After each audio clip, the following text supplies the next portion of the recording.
오늘 우리에게 주신 하나님의 말씀 사도행전 11장 1절부터 18절의 말씀을 본문으로요, 내가 누구기에 하나님을 막을 수 있겠습니까? 라는 제목으로 말씀을 전하려고 합니다. 내가 누구기에 하나님을 막을 수 있겠습니까? 부활절을 지나면서 우리를 부르시는 주님에 대해서 우리가 생각했었습니다. 주님께서는 일어나셨어요. 그리고 무덤에 계시지 않습니다. 주님은 갈릴리로 가시며 따라오기를 기다리시죠. 갈릴리로 따라온 제자들에게 예수님이 하신 말씀은요, 너 가서 모든 족속으로 제자를 삼으라고, 아버지와 아들과 성령의 이름으로 세례를 주라고, 예수님께서 분부한 것, 그 모든 것들을 가르쳐 지키게 하라고 하나님 주신 그 권세로 제자들에게 명령하셨습니다. 부활의 생명을 받아 가진 우리들은 그러니 갈릴리 가신 주님을 따라서요, 주님이 맡기신 그 명령을 하나씩 이루어 나가야 될 사람들입니다. 마태복음에서는 그렇게 얘기하셨고, 마가복음에서는 조금 다른 방식으로 얘기를 하셔요. 너희는 온 천하에 다니며 만민에게 복음을 전파하라고 하시죠. 누가복음, 그리고 누가가 쓴 사도행전을 보면 또 약간 다른 방식으로 너희는 예루살렘과 유대와 그리고 사마리아와 땅끝까지 이르러 내 증인이 되라고 말씀하십니다. 부활하신 주님께서 주를 따르는 부활의 생명을 가지신 이들에게 부탁하신 부탁, 그리고 그 명령은요, 그러니 복음서들을 쭉 보면 거의 같은 내용입니다. 복음이 점점점 증거돼야 돼요. 그리고 한계와 그 벽들을 넘어서 가야 합니다. 오늘 사도행전 11장 1절부터 18절의 말씀은요, 그 점에서 굉장히 특별합니다. 예루살렘과 유다, 그러니 유대인들만 복음을 함께 믿었었는데 이제 그 경계가 허물어지기 시작하는 거죠. 땅끝까지 가라는 말씀, 모든 족속으로 제자를 삼으라는 그 말씀이 이제 공식적으로 이루어지는 그 자리에서 일어난 사건이 고넬료 사건입니다. 물론 빌립 집사가 에디오피아 내시에게 복음을 증거하고 세례를 주기는 했어요. 하지만 그건 뭐라 그래야 되나요? 약간은 좀 비공식적입니다. 물고는 텄지만 제대로 된 물고가 터진 건 아니고요. 중요하죠. 바늘구멍 하나가 탁 열린 거죠. 예루살렘에서 가사로 내려가는 그 광야길에서 그냥 딱 둘이었어요. 빌립 그리고 이디오피아 내시, 두 사람 사이에서 일어났던 일입니다. 하지만 여기 사도행전 오늘 읽은 11장, 그리고 사건은 10장에서 설명되는데요, 고넬료의 집으로 베드로가 간 사건은 빌립 집사가 그 광야길에서 이디오피아 내시를 만난 것과는 좀 다릅니다. 이건 공식적인 사도가 한 일이에요. 그리고 고넬료라는 로마의 백부장의 집에서 일어난 일입니다. 가이사랴라는 그 당시 그 팔레스타인의 수도 같은 그 총독부가 있는 그 아주 중요한 도시에서 일어난 일이고, 예루살렘과 그 주변에 있는 모든 사람이 다 보게 된 일입니다. 그리고 빌립 집사가 전한 이야기는 그것도 중요하죠. 사도행전 8장에서 잠깐 썼어요. 근데 사도행전 10장, 11장에 걸쳐서요, 베드로가 고넬료의 집에 가서 한 일은 훨씬 더 길게 우리에게 자세하게 설명을 합니다. 10장에 있는 말씀 1절부터 48절이 그 사건을 기록하고 있는데, 오늘 우리가 읽은 건 11장입니다. 왜냐하면 그 사건에 대해서만 아니라 그 사건을 어떻게 설명하고, 그리고 그 일어난 사건에 대해서 어떻게 평가하고, 그래서 그 사역에 대해서 어떤 태도를 가져야 되는지 지난 후에 그것들을 돌아보고 평가하는 말씀이 오늘 사도행전 11장의 말씀입니다. 그래서 10장 말고요, 11장을 우리가 읽고 있는 겁니다. 하나님이 행하시는 일들, 그리고 예수님께서 우리에게 부탁하신 일, 그 일을 우리가 어떻게 이루어 나가야 될지를 생각하려면요, 그 일이 이루어지는 방식들, 그리고 그 일이 만들어내는 결과들, 그리고 그 일에 대해서 우리가 어떤 태도를 가져야 되는지가 좀 분명해져야 합니다. 그러니 오늘 이 말씀 본문을 통해서요, 저는 세 가지를 말씀드리려고 합니다. 이방인에게로 복음을 전하는, 어쩌면 경계를 넘어서 복음을 전하는 일, 경계를 전한다는 게 꼭 지리적인 한계를 넘는 것만은 아닙니다. 예루살렘과 유다와 사마리아 할 때는요, 사마리아와 이 유대인 사이에 경계가 있어요. 미워하는 사람이죠. 미워하는 사람들, 함께 있고 싶지 않은 사람들, 그 사람들에게 복음을 전하는 거예요. 땅끝까지 간다는 건 이방인에게 복음을 전하는 겁니다. 유대인들에게 있어서 이방인이라는 건요, 느낌이 어떤 느낌이냐면요, 사람이 아니에요. 이방인들은 사람이 아니죠. 하나님의 약속 바깥에 있는 사람들이요, 도대체 하나님이 왜 만들었는지 참 한심해 보이는 사람들이 이방인들입니다.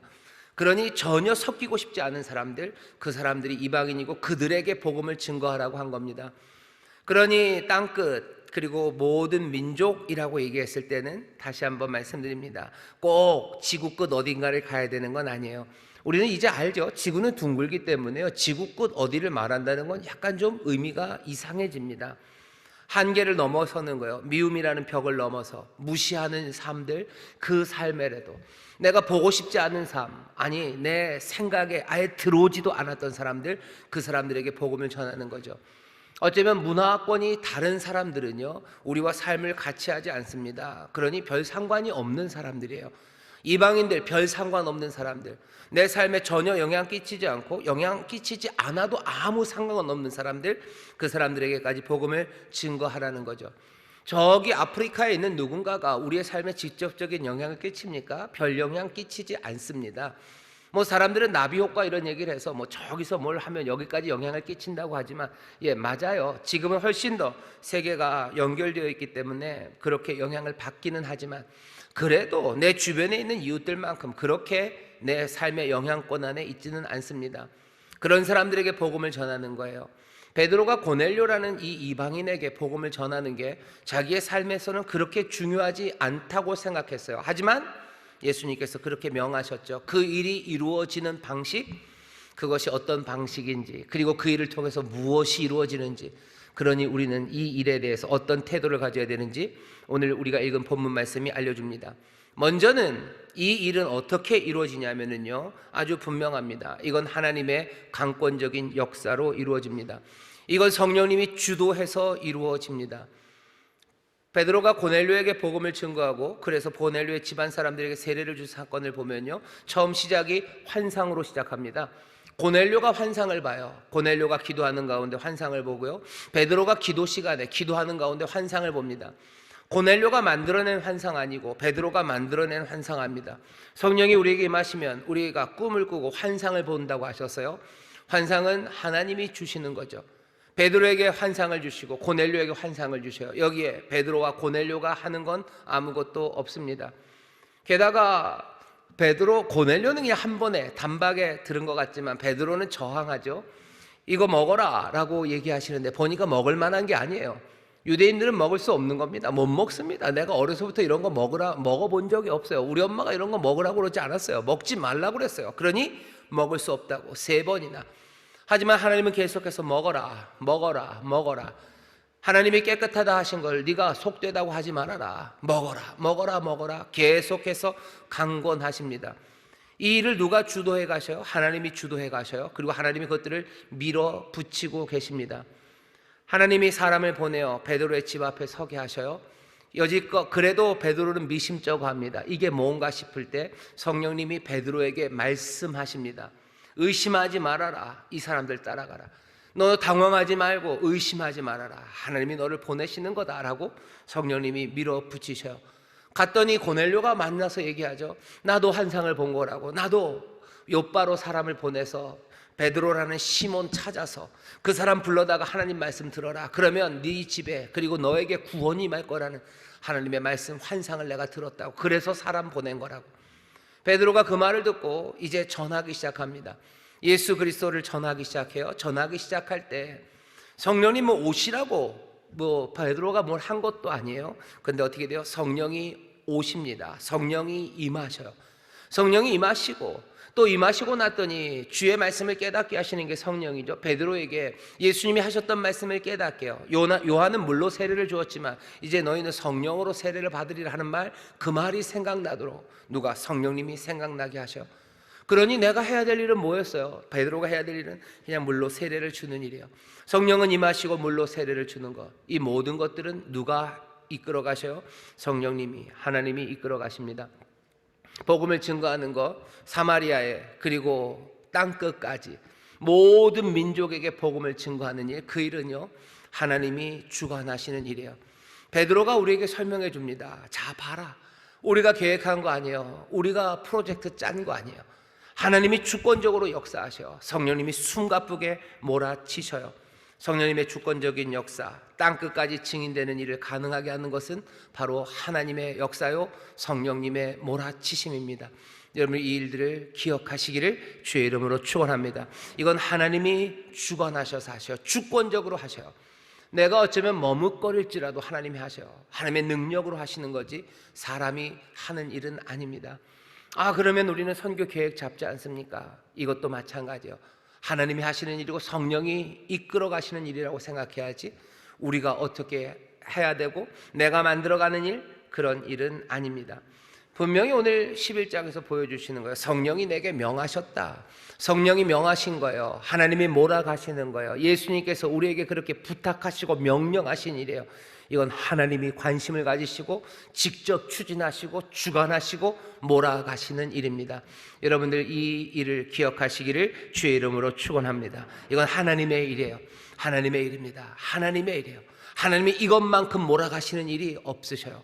두 번째, 고넬료에게 복음이 증거되고 땅끝까지 복음을 전하는 이방인 전도가 도대체 무슨 일을 이루어냈는지 그 일에 대한 평가입니다.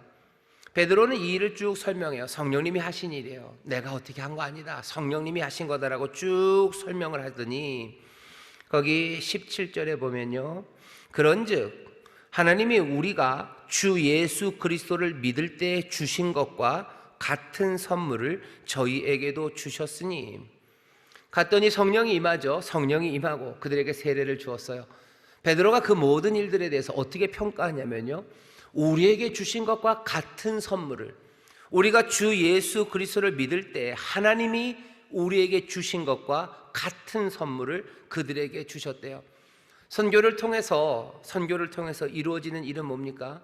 하나님이 선물을 주시는 거예요. 근데 어떤 선물을 줘요? 우리에게 주신 것과 같은 선물을 주십니다. 베드로와 그리고 사도들, 유대 예루살렘의 성도들에게 하나님이 주신 선물이 있어요. 베드로는 그렇게 얘기하는 거죠. 우리가 예수님 믿을 때 우리가 받은 선물이 있대요. 그리고 내가 갔더니 고넬료 이 집에도요, 그 선물이 같이 임했대요. 같은 선물입니다. 질도 같은 질이에요. 양도 같은 양입니다. 똑같은 게 임했어요.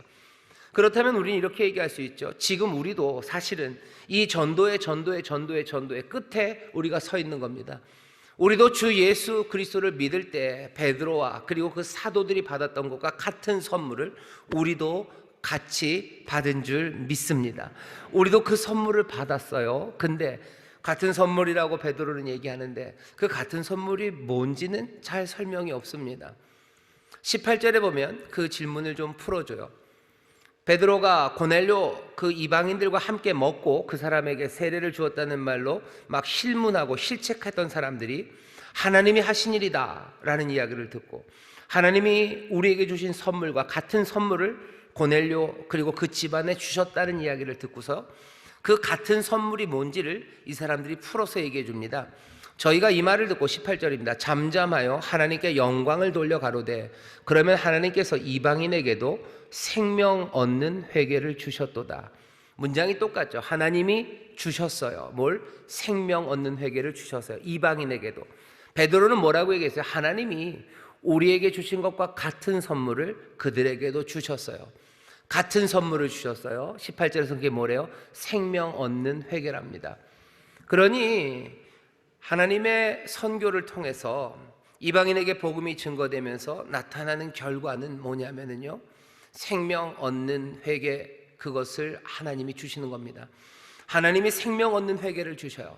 우리가 복음을 증거하면요, 하나님이 그들에게 뭘 주셔요? 생명 얻는 회개를 주셔요. 누가 주십니까? 하나님이 주십니다.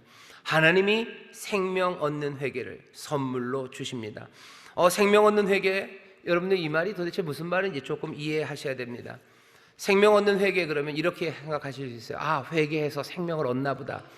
예수 믿으라고 전도하면 사람들이 회개하고 그래서 생명을 얻나 보다 라고 생각하는데, 뭐 그렇게 나쁜 생각은 아닙니다. 하지만 여기서 지금 전하려고 하는 뜻이 딱 그 의미는 아닙니다.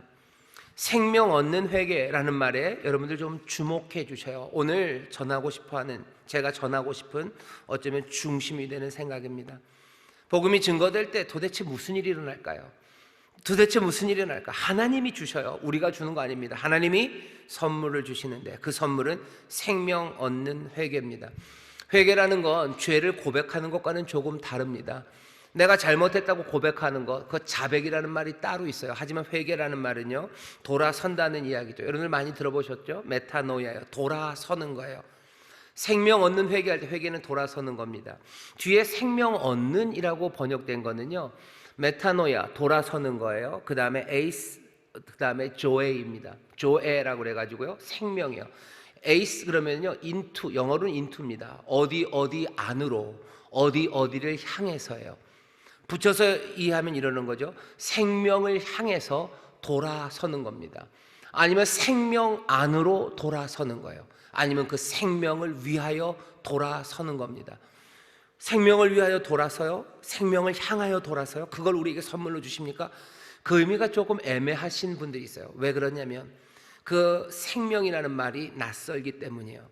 이 생명이라는 말이 헬라어로는 조에이라고 되어 있는데요, 이 조에이는, 이 생명은요, 생명이라고 되는 헬라어 푸시케라는 말과 성경에서는 좀 대비해서 씁니다. 여러분들, 생명은 잘 생각해 보세요. 생명이라는 게 어때요? 이상하게 생명은 죽음에 이길 것 같은데요, 생명은 늘 죽음에 집니다.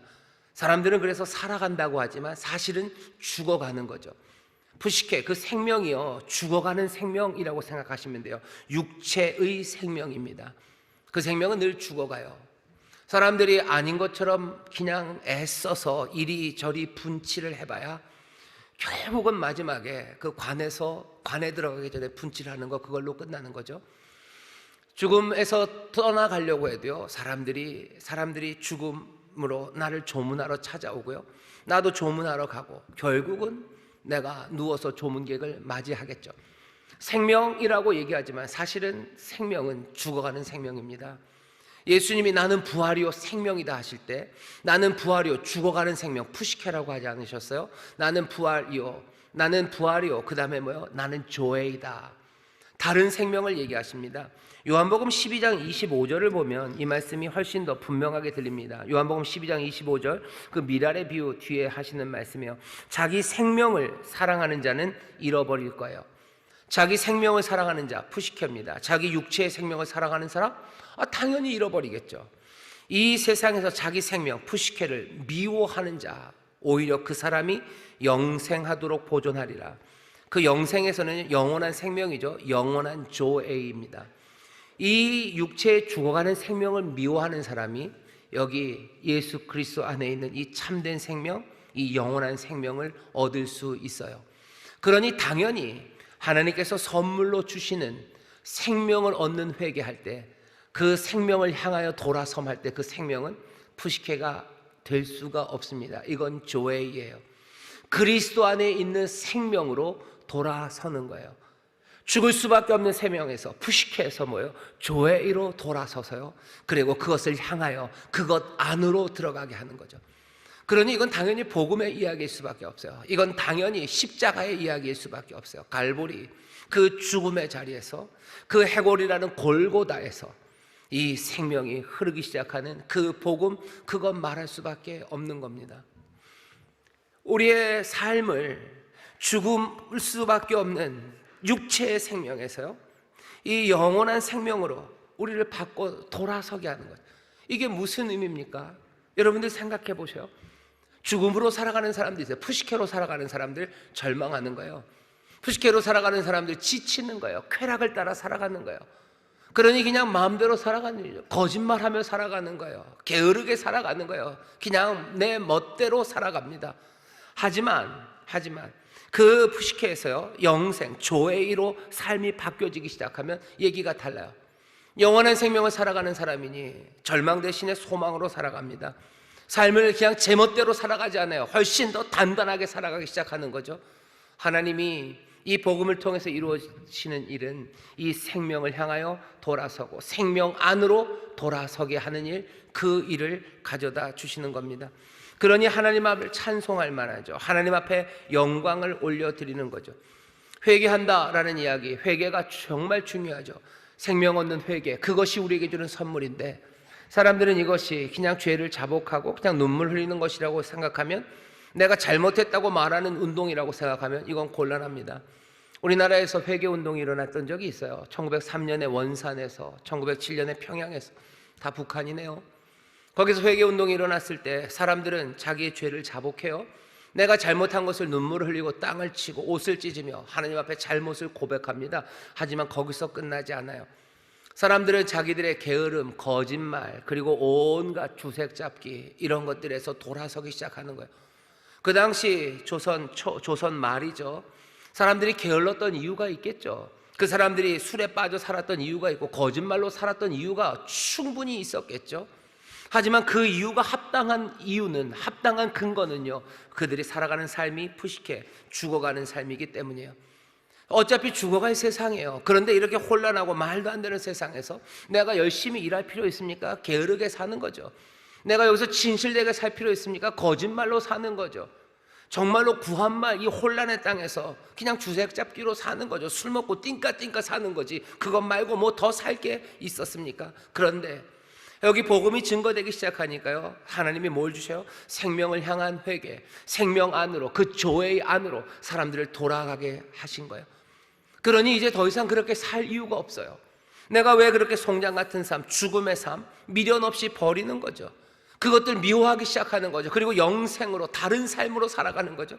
진실된 삶으로 살아가기 시작하는 거예요. 경건한 삶으로 살아가기 시작하는 거예요. 정직한 삶으로 살아가기 시작하는 거고, 절망 대신에 기쁨으로 살아가고, 그리고 미움과 분노, 복수, 폭력 대신에 오히려 더 평화를 만들어내고 더 사랑하고 아끼고 여러 가지 전에 상상할 수 없었던 삶의 변화들, 그 조의, 그 하나님의 생명, 그리스도 안에서의 그 참된 생명 안으로 사람들이 변화되기 시작하는 겁니다.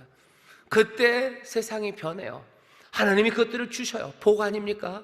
그러니 복된 하나님, 우리에게 복 주신 하나님에게 영광을 올려드리는 거죠. 복음을 증거하고 그래서 이루어지는 일에 대해서 여러분들 어떻게 평가하실지 잘 생각하십시오.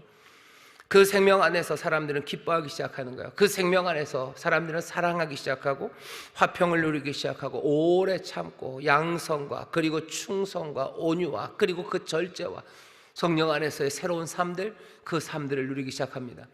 고넬료의 집안에서 베드로가 본 건 그거였어요. 생명을 향하여 돌아섬이에요. 예수 안에서의 생명으로 돌아섬, 이전에 죽음의 삶 말고 그리스도 안에서의 참된 생명, 그 안으로 사람들이 들어오는 것, 그것들을 봅니다. 그리고 즐거워해요. 예루살렘에 있는 유대인들이 그것들을 보면서 하나님을 찬송한 걸 보면 유대인들도 똑같이 그 선물을 누린 거예요. 베드로도 그랬죠. 같은 선물을 받았다. 같은 선물은 다른 거 아니다. 생명을 얻는 회개, 참된 생명으로 그 생명 안으로 우리를 돌아서게 하심. 그래서 우리가 다른 삶을 누리는 것, 그것으로 즐거워합니다. 우리가 전도하고 그리고 선교할 때 우리가 봐야 되는 목표예요. 뭘 이루실 겁니까? 우리가 하는 거 아니에요. 하나님이 주관하셔요. 하나님이 주권적으로 역사하셔요. 그리고 하나님이 생명 얻는 회개, 생명 안으로 그 생명을 향하여 돌아서게 하시는 그 일을 선물로 주십니다. 여러분들 그것들을 바라보셔요. 그리고 우리는 그 일의 증인으로 서는 거예요. 그 선물의 증인으로 생명을 향하여 그 참된 생명 안으로 돌아선 사람의 그 증거로 우리는 서게 됩니다. 우리의 힘과 능으로 됩니까? 그럴 리가요. 성령의 도우심과 그 능력으로 우리는 그 생명 안에 그 생명을 향하여 돌아선 사람이라는 걸 증거하며 거기에 있습니다. 그러면 하나님께서 또 우리의 그 참여와 증거를 사용하셔서 다른 사람들에게도 뭘 주셔요? 생명 얻는 회개를 선물로 주실 줄 믿습니다. 그렇게 삶은 변해가기 시작하는 거예요. 그렇게 죽음의 삶, 죽어가는 생명은 다 치워지고 참다운 생명, 정말로 성령 안에서의 희락, 기쁨, 평강, 그 능력이 가득한 하나님 나라의 생명이 이 땅에 하나씩 하나씩 온전히 세워지게 될 줄 믿습니다. 선교에 대해서 그 꿈을 꾸셔요. 마지막 세 번째입니다. 그러니 우리는 어떤 태도를 가져야 됩니까? 베드로가 얘기하죠. 내가 누구간데 하나님을 능히 맡겠느냐 하더라. 내가 누구간데 내가 무엇이기에 하나님을 맡겠습니까? 하나님을 막을 수 없어요. 왜? 하나님이 주권적으로 일하셔요. 그리고 하나님이 그 선물을 주셔요. 내가 누군데 그걸 막습니까? 막을 수 없습니다. 베드로는 막았습니까? 예, 막았습니다. 첫 번째 어떤 방식으로 막았어요? 저항하는 거죠. 그럴 수 없다고, 먹을 수 없다고, 이방인에게 갈 수 없다고 막아요. 왜? 내가 가진 내 과거가 그렇기 때문이에요. 내가 가진 과거가 나를 막습니다. 내가 갖고 있는 생각들이 하나님의 인도하심과 그리고 하나님의 선하신 선물을 주시는 그 일을 거부합니다. 우리가 누구기에 그걸 막습니까?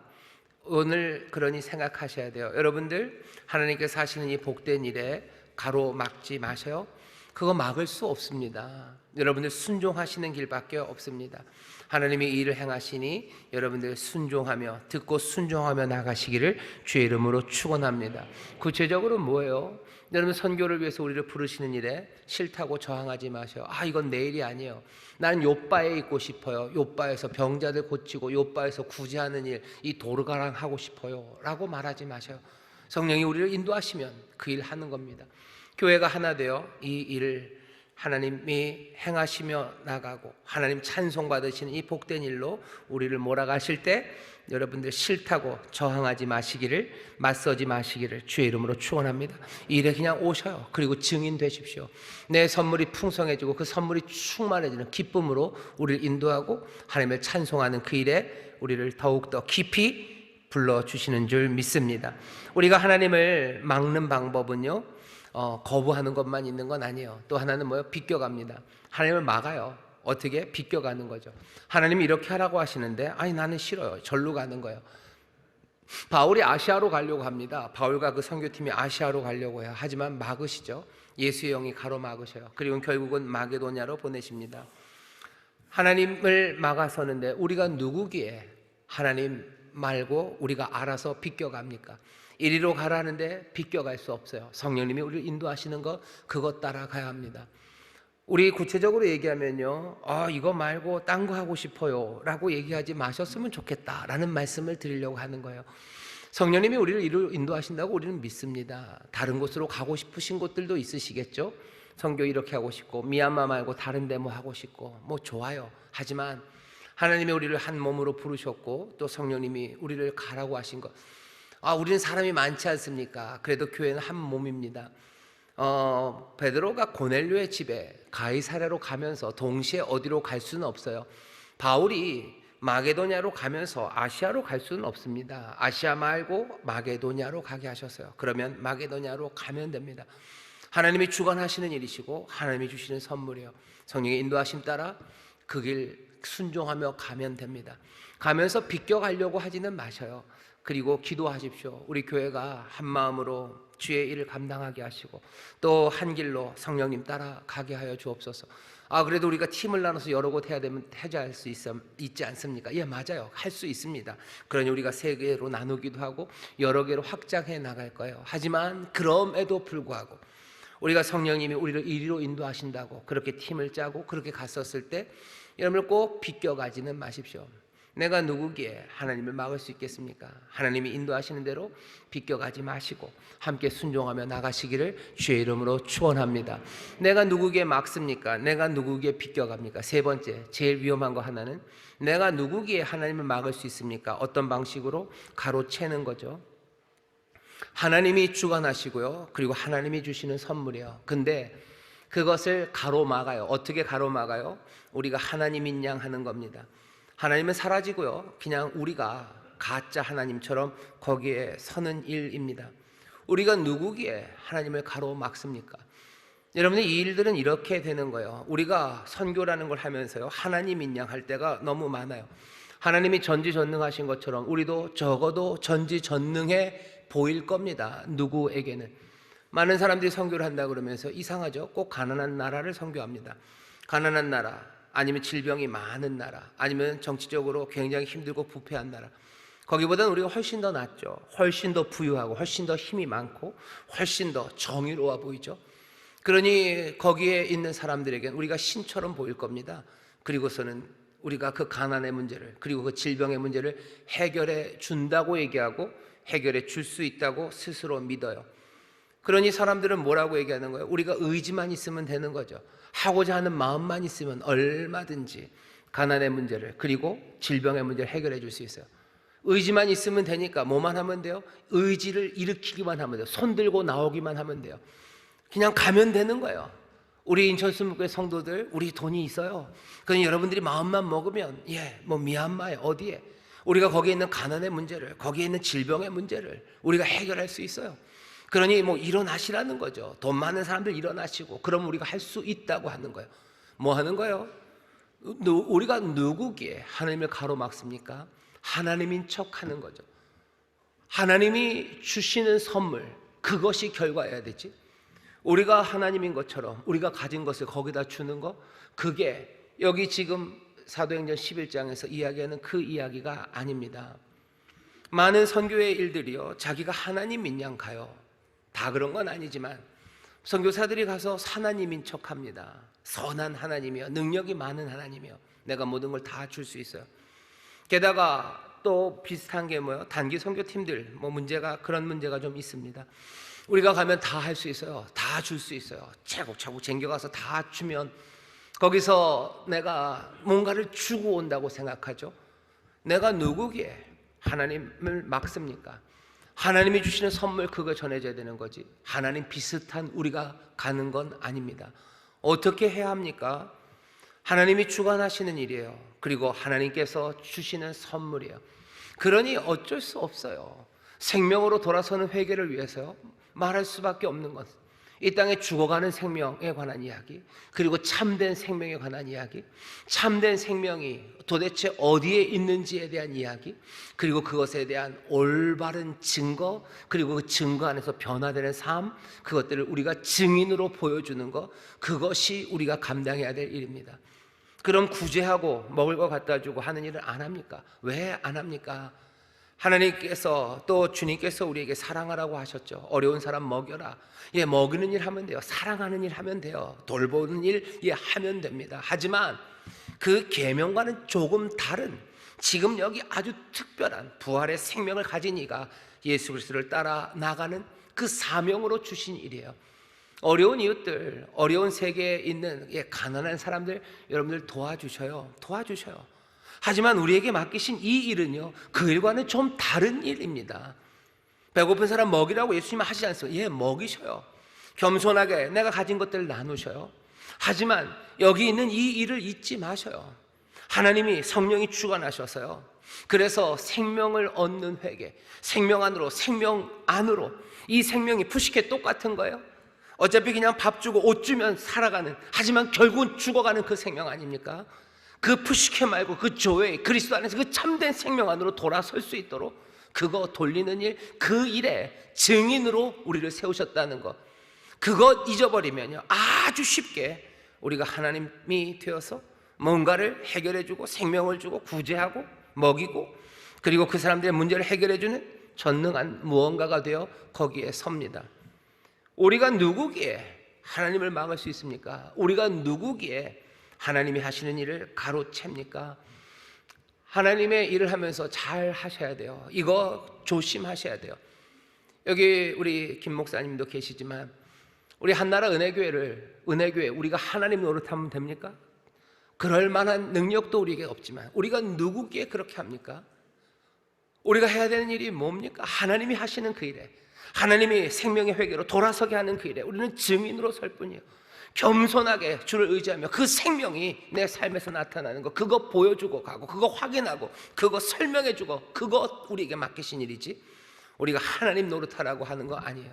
미얀마에 우리가 선교를 합니다. 미얀마에 가난한 아이들 많아요. 정말로 제 월급 그냥 탈탈 털어서 반만 뚝 잘라주면요, 저도 거기서 하나님 노릇할 수 있습니다. 적어도 애들 한 20명에게는 하나님 노릇할 수 있어요.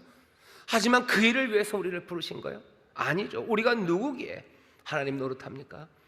그러면 먹이지 말라. 아니요, 먹이셔요. 하지만 우리가 해야 되는 일이 뭔지, 그들에게 먹이는 것, 그것보다도 훨씬 더 중요한 하나님 영광 받으시는 그 일, 우리의 생명, 참된 생명 안으로 돌아서서 그 생명 안으로 들어오는 일, 그 일 감당하도록 우리를 부르셨어요. 그 일에 우리가 마음을 다하기 시작할 때요, 삶이 변하는 거예요. 그 안에 가난의 문제도, 온갖 정의의 문제도, 그 게으름과, 그리고 그 못된 삶들과, 그리고 그 열악한 그 삶의 자리들이 하나하나 변화될 것, 우리는 그것을 믿습니다. 다시 한번 전도하고 선교하는 일에 대해서 분명히 생각해 주셔. 하나님이 역사하십니다. 하나님이 주관하십니다. 하나님께서 영광 받으십니다. 생명 안으로 인도하실 겁니다. 우리는 저항하지 않을 거예요. 비껴가지 않을 거예요. 그리고 하나님의 영광, 하나님의 자리를 가로채지 않을 겁니다. 부름받은 자들답게 성실하게 하나님의 일에 함께 참여하며 그 안에서 기뻐하는 우리 모두가 되기를 주의 이름으로 축원합니다. 기도하겠습니다. 하나님 감사합니다. 선교의 일이 어떻게 이루어지는지 다시 한번 봅니다. 하나님 역사하시는 그 일에 기쁨으로 참여하게 하시고, 아버지 하나님 부르시는 그 일에 순종하며 나아가게 하여 주옵시고, 우리가 하나님의 아님을 분명히 기억하게 하여 주옵시고, 주여 하나님의 일에 함께 참여하는 우리 모두가 되게 하여 주옵소서. 감사드리며 예수님 이름으로 기도하옵나이다. 아멘.